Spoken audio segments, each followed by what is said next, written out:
All right, welcome back. Another entry in my journal. That's what these are. These are just to show that I'm still alive and not dead, and everything's good and safe. So this one is to see how to let everybody know how everything got started and what led to this. So I've been planning for something like this for about a year, but and the reason for that was because it was back in 2020. I got laid off in October, and I was living in an RV. Well, the plan was to live in an RV in a property that I was paying for, and live off the, at least for the 1 year, live off the unemployment that everyone else got with federal assistance. So they were making about $800 a week or every 2 weeks. So the plan was to live off that. Well, you know, that didn't happen. So, and the transportation to take me to the property was not available. So I got stuck and had to live in the RV in someone else's property. And the goal was to save money and just pay for the RV. Well, that didn't happen. Ended up paying more than what I needed to. And that's fine. That's just, it's not the way I am. It's just what needed to be done. But I finally got a better paying job. Moved out. Well, moved out, and then moved into an apartment, and it was me and my son. We were roommates at the time. So we lived there for about 2 years, and just recently he joined the military. So he moved out, and it was just me.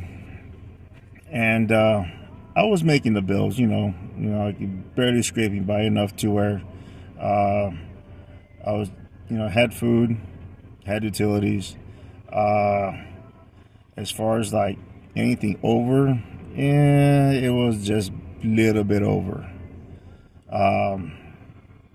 Now, that's where the mentality came in, is like, you know what, why don't I just go and do what I was doing with the RV and eliminate the apartment part of it, or the house part of it. Because, man, apartments over here was like 1 bedroom, crappy apartment, roach infested, crooked, sorry, apartment, was $1,200. That was like, it was supposedly 1,190 something, 1,100 something. I think it was 1,160 plus water utilities, or 1,140 with water utilities, came out to like 1,200, with no grace period in between. So if you're late, you're late. You get an automatic eviction. You have 3 days to move out. So I said, you know what? I'm tired of this. Let me look for a minivan, because I've been looking into a lot of the van lifers, and there's just 3 that I follow consistently, and they're the ones that one of them, he was doing van life camping in a Dodge Caravan and a Dodge Durango, and that gave me the confidence to be like, you know what, I can do this. It's doable. And I saw more videos of people who have been there for years doing that, and they moved up. They started off with a minivan, and then moved to an Ecoline type van, and then some moved up to like Sprinter vans. But I said, you know what, I can do this. It's going to be rough for the first month or two, but with the weather cooling down, it shouldn't be too bad. So I decided to go ahead and do that. And I found a place. It's one of those buy here, pay here places. You know how they are. We'll give you the car, the highest interest rate, but you qualify no matter what. So it was a desperation move. So $1,000 down. Ended up putting about $1,200. Got the vehicle. So now my goal is to get all the tags done for it, And as of right now, there's a couple of things that need to be done for it. And right now, that's what I have. It's a 2015 Dodge Caravan, and it's roomy, but I gotta work on it. Right now I got the blackout curtains on the inside, which take a lot of space. So my goal is to get some WeatherTechs and get that for the windows, and that's gonna open up a lot of square footage on there. So, and the mattress, it's I want to say it's like a smaller full size or a bigger twin size. Very fluffy, not something I'm used to, but it's comfortable, so it works for me. So, and right now the biggest thing that I have is just the noise at night. So my plan is to, besides work on the vehicle, like upgrade the tires, the brakes, get the oil changes, new wipers, just to make sure it's safe. The step after that, fans. I need fans. And with winter coming around, I need to decide quickly whether I want to do butane, heater, or electric. So if I do butane, it's got to be table safe and drop safe.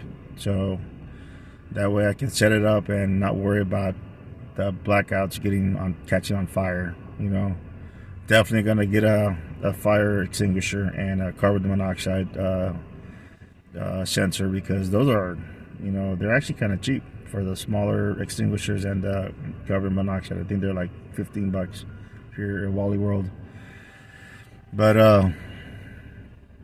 the good thing is that I do all my baiting at the gym, so good thing is that I'm forcefully going to the gym, so I'm getting a lot of my exercise. Then after that, go shower, do all that, change, and it's good. I need to see if I can get to Anytime Fitness 24 Axis, so in case I need to stay, if I need to stop by there later, I can go in there, do a quick workout, and then use the showers, and then come outside and just crash right then and there, and not get hassled. So, but as of right now, things are kind of interesting, kind of cramped. The first night it felt like I was stuck in a crate. Had a little anxiety attack, but got to a safe space, set up the blackouts to let a little bit of light in. Definitely opened up cracked all the windows. That way I can, have some noise, not muffled, but actual noise, and to get a little breeze going in there. That's why I need fans, to get that airflow inside, because these curtains, they block a lot of airflow. Like, I set it up and I turned on the van when I had the panic attack, and luckily it's got a vent in the back, but the front side, when I opened the front curtain to turn it off, it was cold from the AC. So they work a little too good. But yeah, that's gonna be my life. I'll be checking in. I'll do a video maybe once a day, just for personal reasons, just to make sure, safety, that people know I'm alive. Weekly for sure, just for us to summarize the week, and for any changes that I do. But the goal with all this is to save money. I do have a budget in place, and I'll get into that later. Right now, tomorrow, I want to go get some paperwork notarized, because I'm doing iPostal, and I'll do a video about that in the process. It's not gonna, they don't sponsor me. This is just information. So in case you're wanting to do it, there are some things that they don't mention up front. So just to give a heads up to anyone who wants to do it. And I did compare with local postal services, and they are the cheapest, most inexpensive route for at the moment for mail. And like I said, I'll get into that at a later video. But as of right now, I'm gonna go ahead and end this, and we'll check in later. Take it easy.